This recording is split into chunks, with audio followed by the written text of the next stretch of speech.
What were you saying? That's not very nice. I didn't know why you would choose to play Summertime. That was not summertime. What was it? You're supposed to be an ex-DJ. It's Summertime. It's not summertime. What is it? All right, here's Summertime. Well, what was that you were playing? St. Louis Blues. Do it, play it again.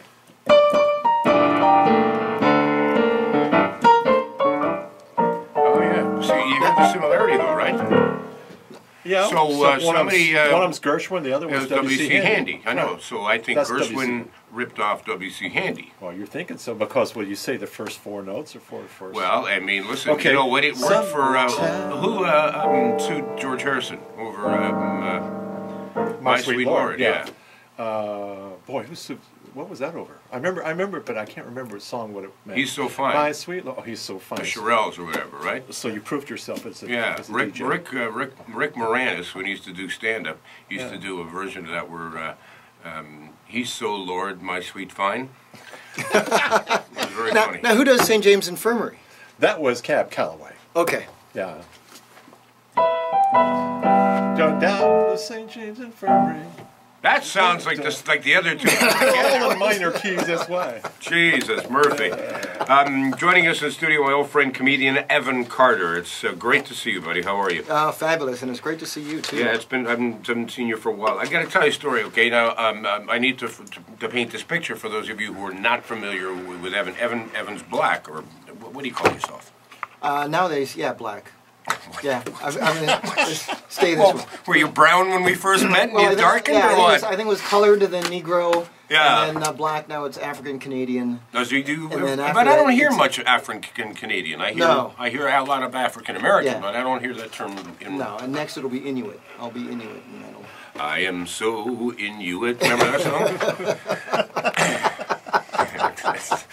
Way bad. So here's the deal. Years and years ago, at my stag, the guys who were in my wedding party decided it'd be important to do a roast.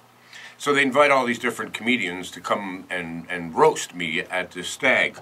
And Evan is one of the guys who's there. And Evan starts talking about how we had this friendship that's going back years and years and years. And he says, I remember one of the happiest days of my life when I was 13 and Ted's dad freed me. That's good. And I'm looking at the back of the room and my dad's going, what? Who said he could go? Who said he could go? I thought he was doing the dishes. When did you and I meet? Early 80s? Actually, something it was like late that? 70s. Late 70s. Late 70s. We were at 519 Church Street. Yes. Yuck Yucks were there, yeah, just once a week. Once a week, and sometimes you'd get on once a month. And I came down, did a set, and after I came off stage, you welcomed me into the brotherhood of comedy by putting me in a headlock. And you put me in a headlock and said, oh, great, we've got competition. And then you sort of pounded on my head a little bit and then let me go. Another let me go story. You gotta explain this one. Please understand, it was not a physical thing. It was a welcome to... Yeah. Was it noogies or something? Or what? Oh, I don't know what the hell. Yeah, it was. Yeah, but you know, he welcomed me. Probably so it was, stoned at the time. Evan, not me. I've only just read about it.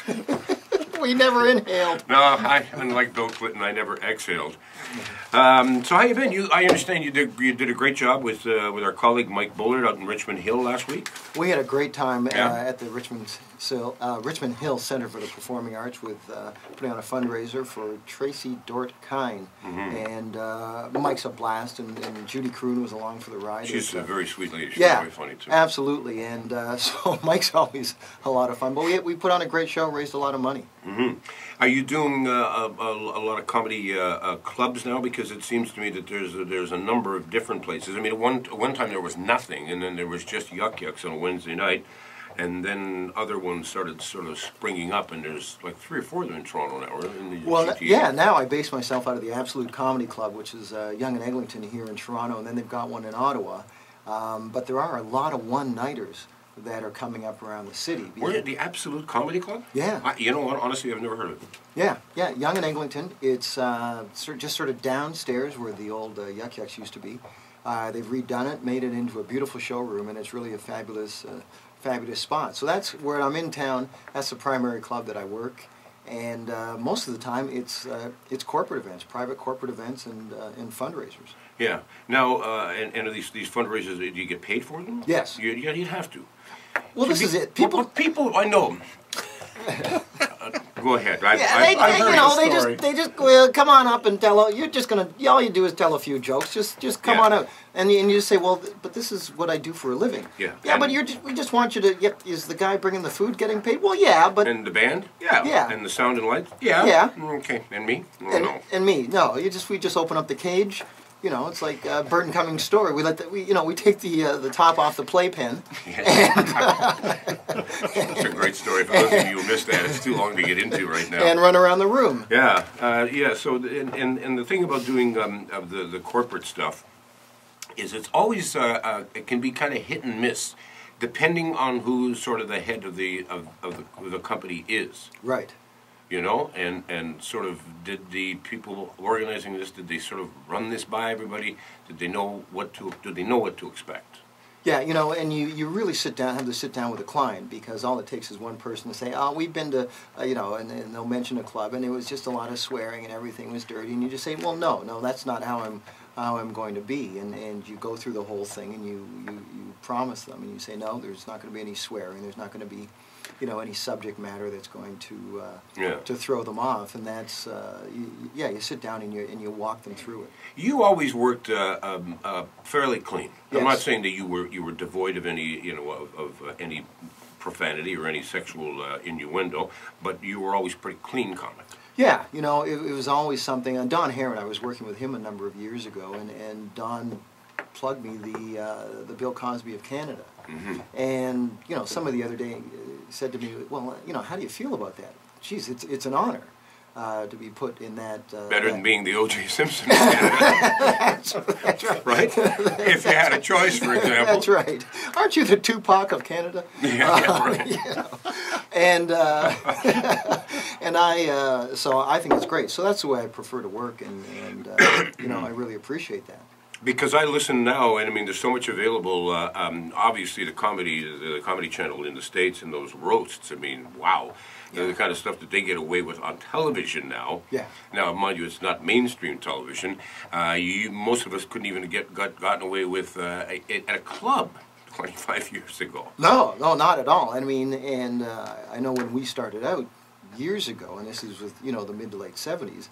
There was either the Yuck Yucks on a Wednesday night, or other than that, we were in Legions, we were in strip bars, or I remember many a time going to some bar in God knows where, and we'd have the equipment in my station wagon, and we'd sort of pile out of the car and put on a show, and people would just go, we have no idea what's coming at us. I know, and you'd be working off the floor in the middle of a restaurant. They just clear a bunch of tables away. It wasn't exactly the most conducive atmosphere for comedy. I remember, I don't know if you were with me on this one, but there's a bunch of us went to the Royal Military College in Kingston a number of years ago. And they, at the end of the show, they were sort of saying, well, we don't know if we're going to pay you. That's not what we wanted. Some of your guys were a little, like I was doing a routine about pot, and some guy yells out, hey, that's illegal, man. And he's serious. And I'm thinking, whoa, sorry, Mrs. Cleaver. What's that all about? And they said they didn't want to pay us, whoever the organizer was at the time. And the thing is that they only booked us because their original act that they wanted wasn't available. The original act was McLean and McLean. Oh my God! Oh wow! They got off easy. Exactly. Yeah. Exactly. They'd still be repainting the room. Yes, exactly. Comic, comedian, whatever you want. Yeah. Evan Carter, my guest in the studio. We're back with more after a few words. So stay with us at News Talk 1010. It's 2:30 now. Time saver traffic.